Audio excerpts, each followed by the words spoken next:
வணக்கம். ஸ்ரீ சிவசூர்யா ஜோதிட வித்யாலயம் வழங்கும் காலச்சக்கரம்.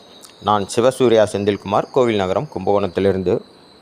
நம்ம தொடர்ந்து நட்சத்திரத்துக்கான பரிகார கோவிலை பார்த்துக்கிட்டு வரோம். அந்த வகையில் இந்த பதிவில் நம்ம பார்க்க இருப்பது திருவாதிரை நட்சத்திரம். இந்த திருவாதிரை நட்சத்திரத்துக்கான கோவில் என்ன அப்படிங்கிறத பார்ப்போம். இந்த திருவாதிரை நட்சத்திரம் ராகு பகவானோடது. இந்த திருவாதிரை முழுவதும் மிதுன ராசி மண்டலத்தில் அடங்கியிருக்கும். இந்த நட்சத்திரத்தின் அதிபதி ராகு பகவான். இதனுடைய அதிதேவதை பார்த்திங்கன்னா சிவபெருமான இந்த திருவாதிரை நட்சத்திரத்தில் தான் பிறந்ததாக சொல்கிறாங்க.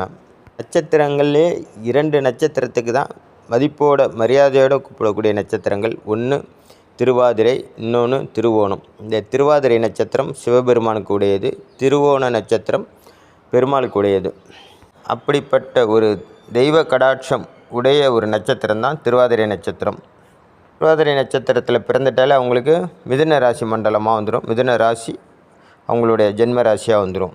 இந்த திருவாதிரை 4ஆம் பாதத்தில் பிறந்தவங்களுக்கு புஷ்கர நவாம்சத்தில் மீனராசி மண்டலத்தை அடைந்துவிடும். இந்த திருவாதிரை 4ஆம் பாதம், அதாவது என்ன சொல்ல வரேன் அப்படின்னா, புஷ்கர நவாம்சத்தை அடையக்கூடிய இந்த நட்சத்திரத்தின் 4ஆம் பாதம், அதாவது திருவாதிரை 4ஆம் பாதம் புஷ்கர நவாம்சத்தை அடைந்துவிடும். அந்த நட்சத்திரத்தில் அமர்ந்த கிரகங்கள் இந்த மாதிரி புஷ்கர நவாம்சத்தை அடையும் போது பேரும் புகழும் தானாகவே தேடி வரும். இந்த நட்சத்திரத்தில் பிறந்தவங்களுக்கு கோபம் அதிகமாக இருக்கும். ராகுவோட தூண்டுதலால் கோபம் அதிகமாக இருக்கும் இந்த நட்சத்திரத்தில் பிறந்தவங்களுக்கு. ஆனால் பார்த்திங்கன்னா அதை வாய் வழியாக வெளியில் காட்ட மாட்டாங்க, கண்ணு வழியாக அதை வெளியில் காட்டுவாங்க. கோபத்தை ஒவ்வொரு ஜாதகரும் ஒவ்வொரு நட்சத்திரமும் ஒவ்வொரு விதமாக வெளிக்காட்டுவாங்க. அதில் இந்த திருவாதிரை நட்சத்திரத்தில் பிறந்தவங்க அவங்களுடைய கோபத்தை கண்கள் வழியாக வெளியிடுவாங்க. இதுக்கு உதாரணம் சிவபெருமான். அவருடைய கோபம் அதிகமான நெற்றிக்கண்ணால் மற்றவர்களை சுடுவதை நீங்கள் கதையில் கேட்டிருக்கலாம். அதே நேரத்தில் எதையும் அடக்கி ஆளக்கூடிய தன்மை கொண்டவர்கள். திருவாதிரை நட்சத்திரத்தில் பிறந்தவர்களுக்கு கோவில்னு பார்த்திங்கன்னா அபயவரதீஸ்வரர் கோவில் அதிராம்பட்டினத்தில் இருக்குது. நட்சத்திரத்தில் பிறந்தவங்களோட குணநலன்கள் பார்த்திங்கன்னா எதையும் அலசி ஆராயும் தன்மையுடையவர்கள். அதே போல் எந்த விஷயத்தை எடுத்துக்கிட்டாலும் அதை நுண்ணறிவோடு செயல்படுத்தக்கூடிய ஜாதகராக இருப்பாங்க. எதிலேயும் ஒரு வித்தியாசத்தை கடைபிடிக்கக்கூடிய ஜாதகராக இருப்பாங்க. மற்ற 100 பேர் இருந்தாலும் அந்த 100 பேரில் இந்த திருவாதிரை நட்சத்திரத்தில் பிறந்தவங்க மட்டும் தனித்துவமாக தெரிகிற மாதிரி நடந்துப்பாங்க. இது எப்படி வேணாலும் இருக்கலாம். தன்னை உயர்த்தியும் காட்டிக்கலாம், தன்னை தாழ்த்தியும் காட்டிக்கலாம். தனித்துவமான எதையும் அலசி ஆராய்ந்து பார்க்கும் திறன் கொண்டவர்கள். எத்தனை பெரிய சவால்களையும் எதிர்கொள்ளக்கூடிய திறமைமிக்க ஜாதகர்கள். கடினமான சூழ்நிலையை கூட தன் வசப்படுத்தி அதை கடந்து வரக்கூடிய ஜாதக அமைப்பு உடைய ஒரு நட்சத்திரம் தான் இந்த திருவாதிரை நட்சத்திரம். அறிவியல், தொழில்நுட்பம், மருத்துவம், ஆலோசனை இதெல்லாம் ரொம்ப கைவந்த கலை இவங்களுக்கு.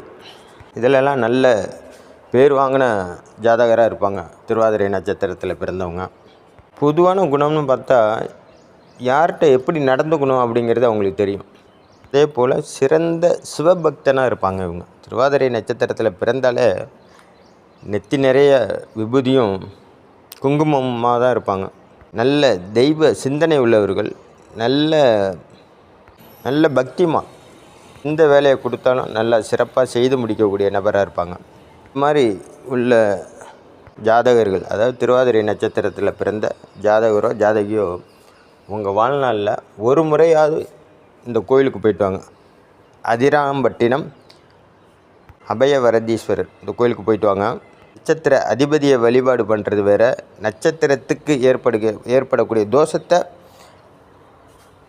வழிபாட்டு மூலமாக குறைக்கக்கூடிய கோவில் வேறு.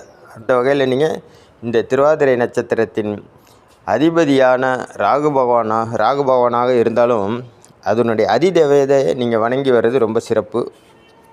இந்த வகையில் நீங்கள் நான் கொடுத்துருக்கக்கூடிய சிவபெருமானை போய் தரிசனம் பண்ணிட்டு வாங்க. அதே போல் திங்கட்கிழமையும் திருவாதிரை நட்சத்திரமும் இணைந்து வரும்போது நீங்கள் போய் ஒரு அர்ச்சனை பண்ணிங்கன்னா ரொம்ப சிறந்த யோக பலனை நீங்கள் அனுபவிக்க முடியும். மார்கழி மாதத்தில் வரக்கூடிய ஆருத்ரா தரிசனத்தில் கலந்துக்கோங்க. கடவுளோட அனுகிரகத்தை பெறுங்க. இது வரைக்கும் நீங்கள் நம்ம சேனலை சப்ஸ்கிரைப் பண்ணாமல் பார்த்தீங்கன்னா தயவுசெய்து சப்ஸ்கிரைப் பண்ணி பாருங்கள். பக்கத்தில் உள்ள பெல் பட்டனை தட்டி விட்டுருங்க. இந்த பதிவு உங்களுக்கு பிடிச்சிருந்தால் மற்றவங்களுக்கு இதை ஷேர் பண்ணுங்கள். நன்றி, வணக்கம்.